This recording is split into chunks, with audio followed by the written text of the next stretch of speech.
Hey guys, what is up? Mikey Laker Talk. Let's talk Lakers basketball. All right, so it's been a week since my last video. I posted a video the day after we lost to Milwaukee Bucks. Since then, I've been just hella busy with Christmas stuff. I've been unplugged for the most part. Had a lot of family in town. Really haven't had a chance to do a lot around observing the Lakers, following Twitter, following what's going on. But since then, a lot of stuff has been going on. We lost to Denver. We lost, obviously, to the Clippers. I saw that game.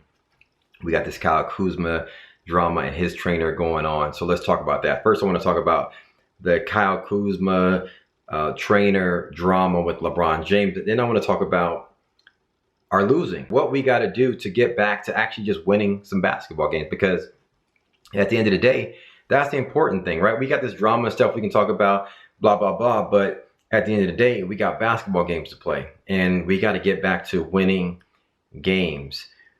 We lost 4 games in a row. You even got, like, Snoop Dogg posting a video, just really going in on the bench players. Like, he was going in on these bench players, talking about how they got to shoot the ball better and hit some threes and stuff like that. But I don't really think it's about that. I'm going to get to exactly what our problem is, what I think it is, and what we need to do and address long term going into the second half of the season. But we still have all of January. We're coming on the end of the year. We still have January to kind of test things out, and so we still have some time. But with this Kuzma drama, all right, so I really didn't know what was going on, but then a lot of people was hitting me up and giving me some context today on what was going on with this Kuzma and his trainer drama, stuff like that. So his trainer basically taking shots at LeBron. He apparently, with Ramona Shelburne, was saying that he used to train Kawhi Leonard. And the thing is, he's taking shots like any normal fan would, right? The way he was taking shots at LeBron and stuff like that. The problem is, he's Kyle Kuzma's trainer. You can't be posting that stuff on social media when you're that close to Kuzma. It looks bad for Kuzma. So a lot of people are saying that, hey, this is just a lot of media blowing out stuff out of proportion. The problem is, when you got LeBron James addressing the media today in Portland after the shoot around about these comments, this is not just smoke. This is a lot of fire, right? He's talking about how Kuzma came to him and kind of addressed the situation, saying that, hey, you know what? And Kuzma was quoted saying that, hey, man, I can't, speak for what somebody else is saying. And, I obviously don't agree with those things. And it just looks really bad for everybody. We know that Kuzma wasn't taking shots at LeBron. That's not the point. Kuzma's trainer was taking shots at LeBron.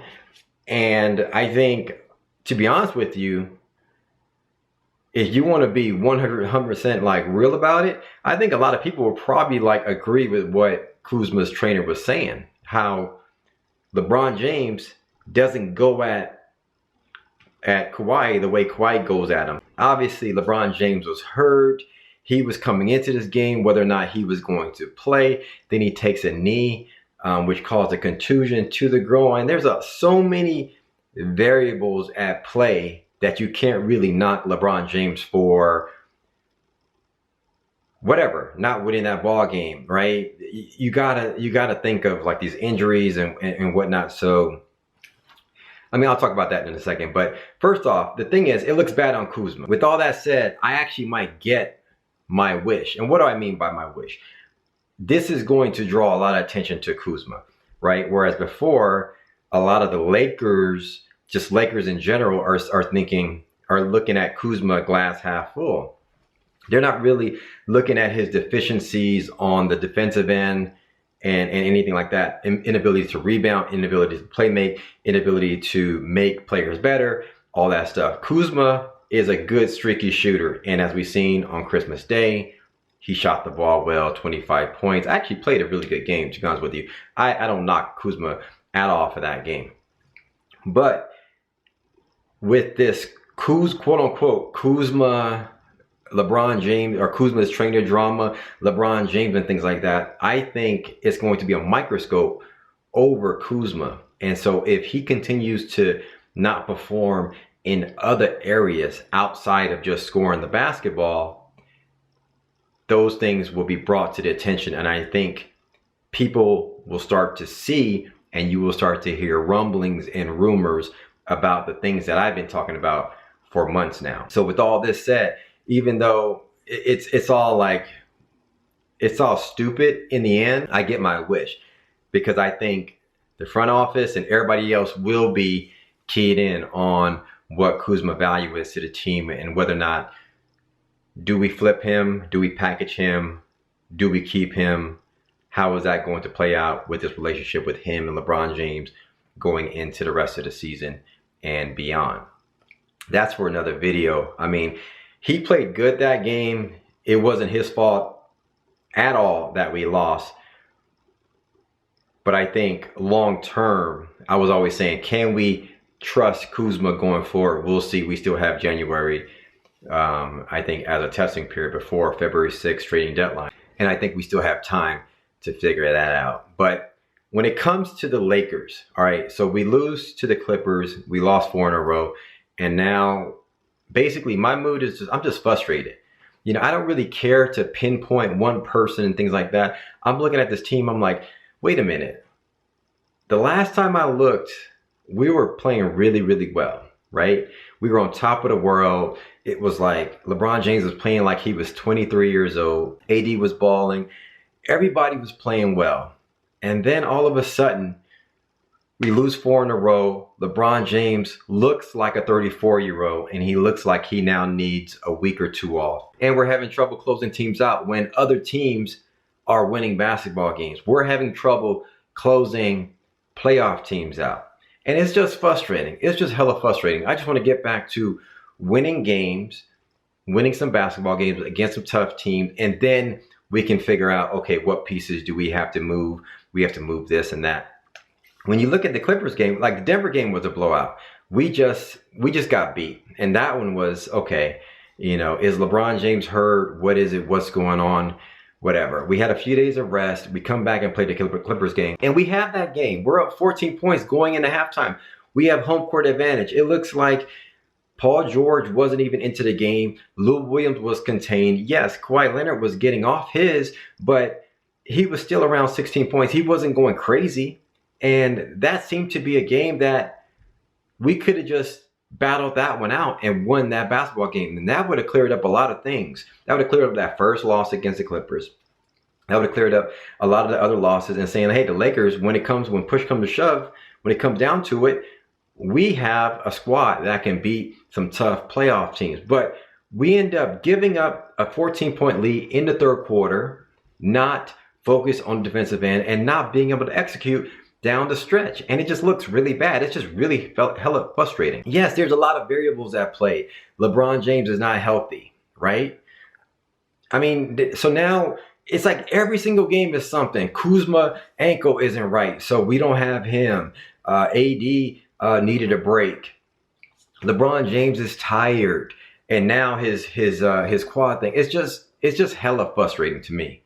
And so yes, he looks tired. He looks like he needs a break. And to be honest with you, when you got LeBron James being tired at the end of games or during games, and you know, being overworked, that's where injuries can pile up. Because when you really look at it, LeBron James wasn't really fully committed on taking that charge when he got kneed to the groin. The thing is, when you're not fully committed on defensive end and things like that, you can kind of put yourself in situations where you might injure your own self, right? He wasn't really committed, like, should I take this charge? And then bam, got taken to the knee. Whereas if he was taking a charge, he would have been tightened up, hands in the right position, and he would probably be taking that charge and not really gotten hurt. It's just that he looks like he's 34 years old and he needs a break, right? He doesn't look like, just a week ago, I was like, LeBron James looks like he's 23 years old. That's not the LeBron James we currently have right now. He looks a little tired. He looks a little banged up. He looks like he needs some time off. That being said, we're going to see how things play out in January. But for me, after that Clippers game, I said we need to get the ball out of LeBron James' hand. We need a point guard. I immediately said we need Dennis Schroeder.